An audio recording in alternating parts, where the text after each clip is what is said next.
কলিযুগে ঘটবে এই অঘটন অনেক আগেই বলে গিয়েছিলেন শ্রীকৃষ্ণ। জানেন কোন অঘটনের কথা বলেছিলেন তিনি?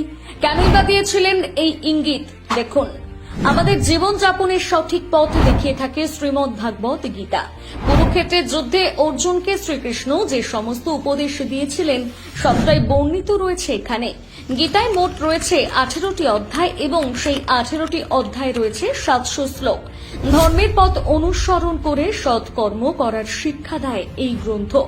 জীবনে আগত নানান দুশ্চিন্তা এবং সমস্যার সমাধান রয়েছে গীতায়। এমনকি কলিযুগ সংক্রান্ত বেশ কিছু তথ্য বর্ণনা করা হয়েছে গীতাতে।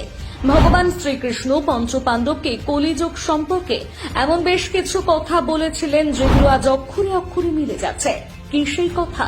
সেটাই জানানো হলো আজকের এই ভিডিওতে।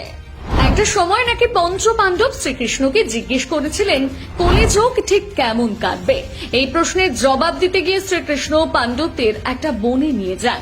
এরপর সেখানে জঙ্গলের 5টি দিকে তাদের চলে যেতে বলেন। তিনি বলেন, তোমরা প্রথমে যে ঘটনা লক্ষ্য করবে সেটা আমার কাছে এসে ব্যক্ত করবে। ভগবান শ্রীকৃষ্ণের কথা অক্ষরে অক্ষরে পালন করেছিলেন পঞ্চপাণ্ডব।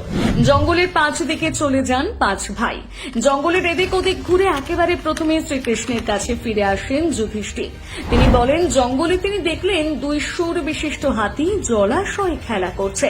এই কথা শুনে তৎক্ষণাৎ শ্রীকৃষ্ণ বললেন, কলিযুগে মানুষ ঠিক এই ধরনেরই হবে। কলিযুগের বেশিরভাগ মানুষ মিথ্যেবাদী এবং স্বার্থপর।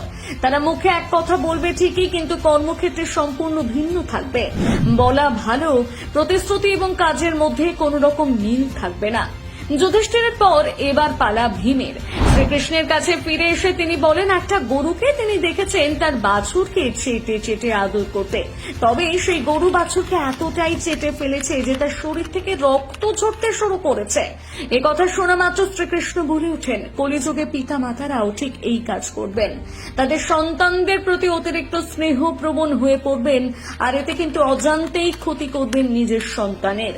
অর্জুন ফিরে এসে শ্রীকৃষ্ণকে বলেন, তিনি শকুনের এক বিশাল ডানায় বেদ লেখা থাকতে দেখেছেন। তবে সেই শকুনটি কিন্তু আবার নরম মাংস ভক্ষণ করছে। অর্জুনের কাছে এমন দৃশ্যের ব্যাখ্যা শুনে শ্রীকৃষ্ণ বলেন, কলিযুগে ভণ্ড সাধকদের পরিমাণ বহুগুণ বেড়ে যাবে। তাদের বেশিরভাগেরই মনোভাব থাকবে এই শকুনের মতো। উপরে ধর্মে মোরা জ্ঞানী মানুষগুলো আদতে নিজেই হবে ধর্মভ্রষ্ট। এরপর পালা নকুলের।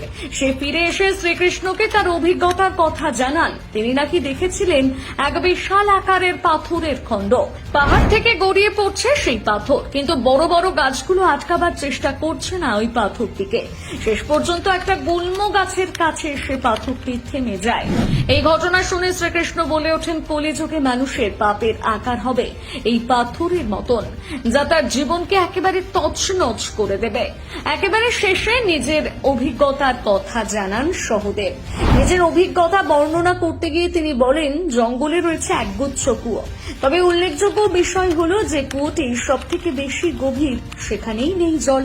এই পরিপ্রেক্ষিতে শ্রীকৃষ্ণ বলে ওঠেন, সমাজের সবচেয়ে ধনবান ব্যক্তিরা কিন্তু মানুষকে শোষণ করবে কলিযুগে। সমাজে পিছিয়ে পড়া মানুষদের জন্য কেবলমাত্র অবহেলাটাই থেকে যাবে।